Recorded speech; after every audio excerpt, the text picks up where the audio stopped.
మిమ్మల్ని కొన్ని personal questions అడగాలి. మీ అమ్మగారు రూమ్ లో ఉన్నారు, పర్వాలేదు కదా?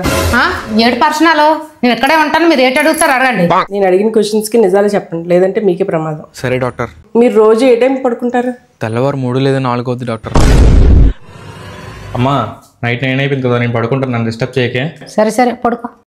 అమ్మ నా కొడక, నాతో 9 గంటలు పడుకుంటానని తెల్లవారు నువ్వేం చేస్తున్నారా? అన్ని దొంగ నాటకాలు అయితే తర్వాత కోసం అడగండి మేడం. సరే అండి. మీకు స్మోక్ చేసే హ్యాబిట్ ఉందండి? డైలీ ఒక ప్యాక్ సిగరెట్స్ కాలుస్తాను. బ్రో కొంచెం దూరంగా వెళ్ళి స్మోక్ చేయ బ్రో. కాల్చోళ్ళ కన్నా పీల్చోళ్ళకి ప్రమాదం. ఆ పొగ అంటే అస్సలు పడదు, కొంచెం దూరంగా వెళ్ళి బ్రో. ఎన్ని నాటకాలు ఆడారా ఎన్ని రోజులు? నువ్వు ఎక్కడ నేర్చుకున్నారా? ఎవట్లేని ఎక్కడ నేర్చుకున్నా? పట్టకండి, అసలే పేషెంట్, నేను మెడిసిన్ రాసుకోవాలి, మీరు కూర్చోండి కాసేపు. మీకు స్మోకింగ్ తో పాటు డ్రింకింగ్ చేసే హ్యాబిట్ కూడా ఉందా? ఉంది మేడం. ఒరే ఇంటికి ఆ రూట్ లో దగ్గర కదరా, ఈ రూట్ లో ఎందుకు వెళ్తున్నావు? అమ్మా ఆ రూట్ లోని వైన్ షాప్ ఉంటది, నాకు ఆ స్మెల్ గానీ అట్మాస్ఫియర్ గానీ పడదు, నీకు తెలుసు కదా. ఎంత నమ్మించారా నన్ను? అన్ని ఎదవల వాటిని పెట్టుకొని నువ్వు ఉండకూడదురా.